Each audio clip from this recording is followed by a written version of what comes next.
Bonjour à toutes et à tous, bienvenue dans cette nouvelle exploration du monde des rêves. La vidéo aujourd'hui, comme je l'avais annoncé la semaine dernière, fait suite à celle que j'avais déjà tournée concernant le fait de savoir si on était responsable ou non des actions que nous menions en rêve lucide. Alors, nous allons plonger aujourd'hui dans le décodage des images mentales qui se forment dans notre esprit pendant le sommeil. En effet, des technologies de pointe, certes encore au stade expérimental, mais ont désormais la capacité de révéler, sous forme d'images, certains secrets enfouis dans nos rêves.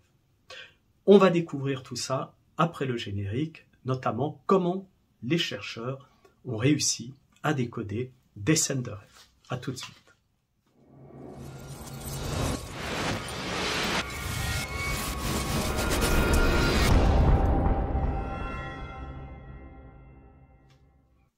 Pour comprendre comment les scientifiques décodent les images mentales de nos rêves, il est essentiel de comprendre comment le cerveau crée ces scènes oniriques. Alors certains d'entre vous le savent, mais d'autres personnes ne le savent pas encore. Lorsque nous rêvons, notre cerveau est actif et il produit des situations et des environnements en utilisant des informations stockées dans notre mémoire. Le cerveau ne crée rien, au même titre qu'une IA, comme Midjourney, il se base sur des acquis.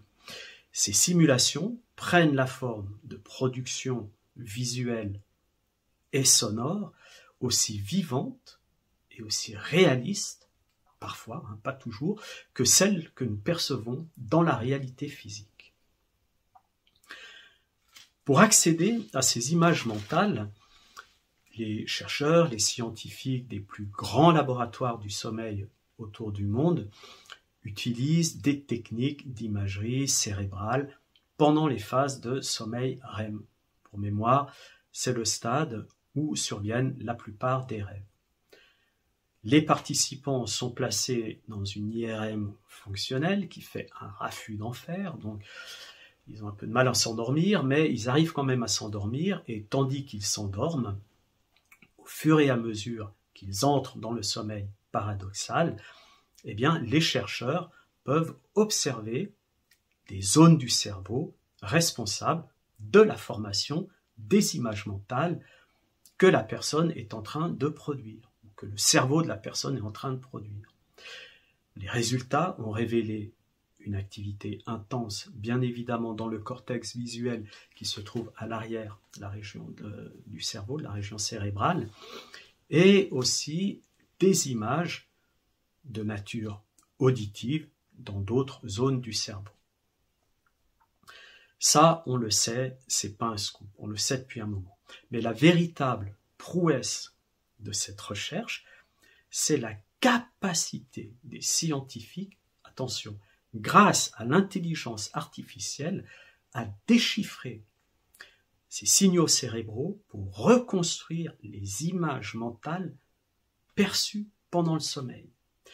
Et pour ce faire, ils utilisent des algorithmes sophistiqués qui leur permettent de traduire les patrons d'activité cérébrale en scènes visuelles. Sur la base de centaines de milliers de données recueillies au cours des expériences précédentes, partout autour du monde, les scientifiques sont capables de réussir une telle prouesse grâce à l'IA. Ainsi, l'IA peut reconstituer des images de paysages, d'objets familiers, de visages, de personnes, d'objets, à partir des signaux produits par l'IRM fonctionnelle. Pourquoi ? Parce que ces zones neuronales spécifiques sont quasi communes à toutes les personnes. Et en allant encore plus loin, il serait dès lors possible de dresser une banque de données spécifiques pour chaque individu. Car ça sera toujours le même neurone qui s'activera si celui-ci regarde par exemple une tasse de café. Pourquoi ? Parce que c'est ce neurone spécifique qui aura codé la tasse de café et en gardera une trace mémorielle. Donc à chaque fois qu'on ira stimuler ce neurone à l'aide, par exemple, d'une décharge électrique de quelques microvolts, ce qui se fait déjà en chirurgie du cerveau, la personne verra toujours la même tasse. On envoie une décharge, il voit la tasse, une autre décharge, il voit la tasse, etc. Et cela nous ouvre une fenêtre fascinante sur ce que nous voyons réellement dans nos rêves. Donc, ces mondes envoûtants qui prennent vie dans notre esprit. Ainsi, nous pourrons peut-être un jour voir en live, enfin moi j'en suis sûr, sur un écran en 8K le contenu d'un rêve qu'une personne est en train de produire. Voilà. Et pour en revenir à la vidéo que j'ai faite la semaine dernière, que se passera-t-il pour une rêveuse ou un rêveur lucide si ce contenu contrevient à la morale ou à la loi? Et c'est bien pour cette raison que je souligne dans une idée prospective que j'ai voulu aborder ce thème passionnant. Alors, nous sommes en 2023, nous pouvons être tranquilles sur ce point, notre conscience reste encore un bastion de liberté. Mais vu comment les choses progressent dans le monde, notamment en matière de surveillance et de contrôle de la population, qu'en sera-t-il pour nos enfants et nos petits-enfants en 2050, notamment si tous les êtres humains sont équipés d'une puce dans le cerveau qui va transmettre des données?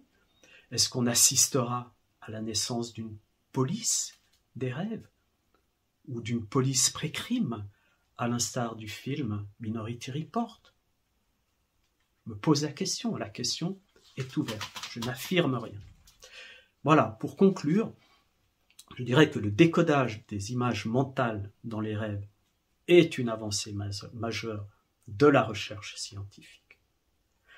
Grâce à l'imagerie cérébrale et à la technique d'analyse de pointe par l'IA de cette base de données énorme, nous sommes à l'orée de percer les secrets qui se cachent dans nos rêves.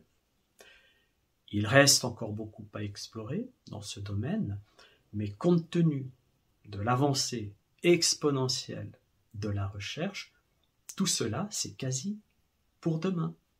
Et peut-être qu'on pourra aussi vivre des scénarios induits, comme dans le film Matrix ou encore Total Recall. Alors j'espère que cette plongée au cœur du décodage des images mentales dans les rêves vous aura été enrichissante, ou du moins aura attisé votre curiosité. Vous trouverez quelques liens traitant de ce sujet dans la description. Puis n'hésitez pas à partager vos commentaires, vos propres expériences oniriques par rapport à ce genre de thème. Surtout, gardez les yeux ouverts sur, c'est un peu un oxymore, sur l'univers infini, car chaque nuit est une invitation à explorer les recoins les plus inexplorés de votre esprit. Et à ce titre, je ferai encore beaucoup d'autres vidéos, justement sur l'exploration de la part d'ombre qui est en chacun de nous, et puis de ce que l'on peut en faire. Et rappelez-vous, encore une fois, que ça n'est pas en regardant la lumière qu'on devient lumineux, mais en observant sa part d'ombre, dans ce qu'elle a de plus ténébreux. Ça, c'est Carl Gustav Jung qui avait dit cette célèbre phrase. Voilà, je vous souhaite une très belle journée. Je vous dis à bientôt pour de prochaines aventures oniriques. Bye bye.